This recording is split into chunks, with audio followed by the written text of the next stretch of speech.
What is up? It's Scott Tejerian from the Weekly Transit Astrology podcast, here for the Sports and Astrology segment with Samantha Dottin, where we are talking about the future Hall of Fame quarterback of the New York Jets, Aaron Rodgers, also an astrologer, Aaron Rodgers.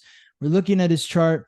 In the previous videos, we talked about the sun in Sagittarius in the 8th house, the moon in Scorpio in the 7th house. In this video, we're going to talk about the ascendant in Taurus. So remembering, if you could draw a line from, if we drew a line from 5 to 5, that would give us the horizon. So that means that everything up here in the top half of the circle is what was in the sky when you were born.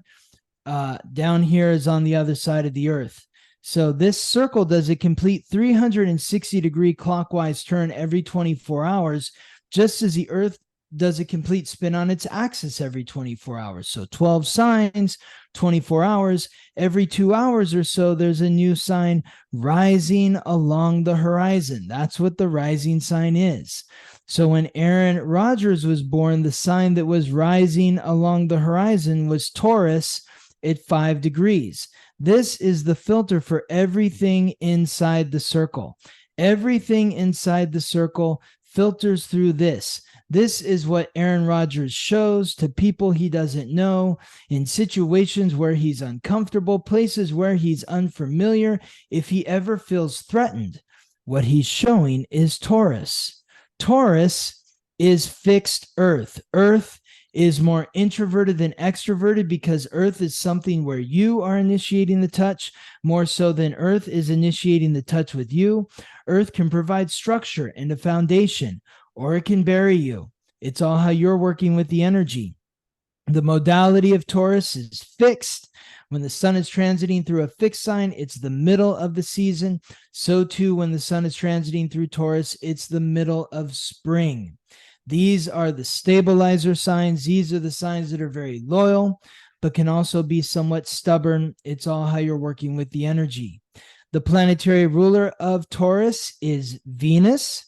We talked about Venus ruling the 7th house, where Aaron Rodgers' moon is. The difference between Venus ruling Libra and Venus ruling Taurus is Venus ruling Libra is the more auditory expression of the senses. It's like Shakespeare or poetry or the spoken word or harmony in song, whereas Venus ruling Taurus is about rich food, sculpture, or paintings. It's about things that you can really touch and taste. Now, Taurus is symbolized by the bull. Here's the horns or nose ring of the bull, however you want to look at it. But the bull is that very serene creature that is most serene when it's in a wide open field with plenty of space around it, the cool grass beneath it, the warm sun baking on its back, and all the fragrances of the flowers, the forests, the fields, carrying into its senses, the 5 physical senses.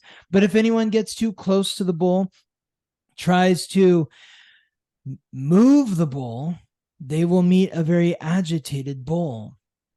So with Aaron Rodgers being born with the ascendant in Taurus, it means that when he's around people he doesn't know, in situations where he's uncomfortable, places where he's unfamiliar, if he ever feels threatened, he is emanating the energy of the bull, somebody who is very serene, but inside he might be feeling very awkward, like a bull in the china shop. I think it's very important when you think of the trajectory of Aaron Rodgers. He is very blessed. It's part of his Jupiter in Sagittarius, that Sagittarius stellium luck, that he got drafted by the Green Bay Packers.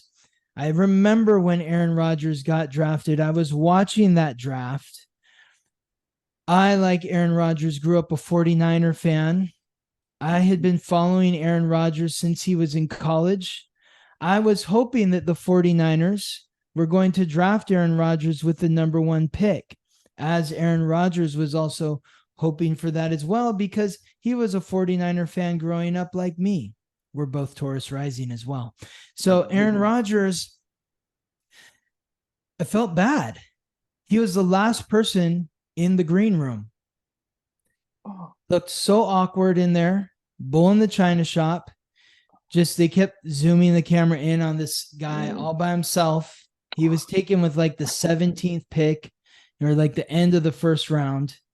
And he was a lot. It was like the last, you're on the playground at school and you're the last person that anyone chooses. That was Aaron Rodgers.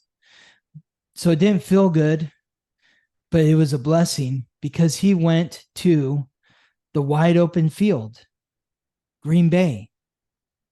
It's the smallest city of any professional sports team.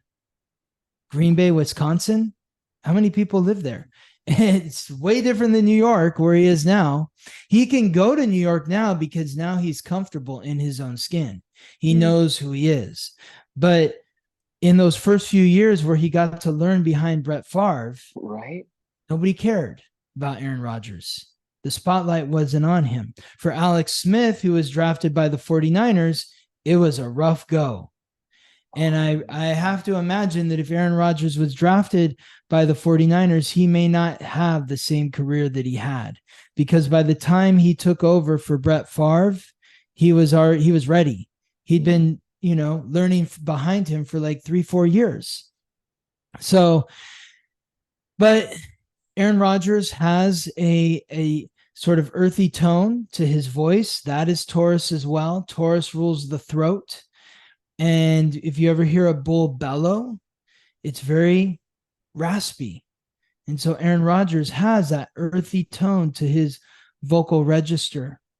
But when you think about being stubborn as well, we talked about in the last video about how, maybe things had kind of come to a head at Green Bay. Green Bay wanted to do things a certain way, and Aaron Rodgers wanted to do things another way. And so he has that fixed moon in Scorpio and that fixed ascendant in Taurus. And it came to a breaking point. The 8th house sun is also fixed, that 8th house stellium. And it came to a boiling point where it's like, no, this isn't going to work anymore. I'm not going to budge. And they weren't going to budge. And Aaron Rodgers, former coach in Green Bay, is a Scorpio. So that fixed energy, maybe he wanted to do things a certain way, and Aaron, I don't know. But you can see how it would create that tense situation. But also, Aaron Rodgers had played in Green Bay for 17 years? Yeah. 17 years? That 18 years, however, almost 2 decades. Talk about loyal. And he probably, maybe, I'm assuming, went through a lot of things there where they weren't doing things the way that he necessarily wanted them to do things. Maybe they're not drafting offensive lineman or a wide receiver. I don't know. This is, just what I hear on the radio or, on sports shows, people talking about. But, I feel like Aaron Rodgers, I would have to imagine, has felt like I've been loyal to this franchise, and I feel like I've given them what I can, and I'm ready for a new start. And so he got it. Yeah. So interesting. And this is his 19th season. I did 19th season. So 18 look years up in Green Bay. yeah. Yes. And what are you looking at his chart? Like, when was he, what draft pick was he? Oh yeah, no, I didn't. I want to look take that up that and info. I want to just see Aaron Rodgers was drafted.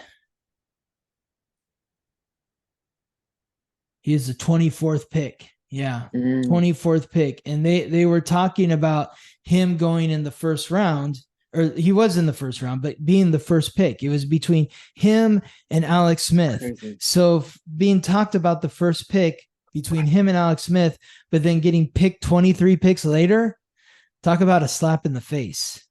Yeah. And I kind of have an idea of why that happened, but I'll get into that in a later segment. But in our next segment, next video, we're going to talk about what's coming up this week for Aaron Rodgers, where they play the Buffalo Bills. Oh, and we're going to look at his chart there. Sound good, Sam? Sounds really good. Thank you. Okay, cool. Okay.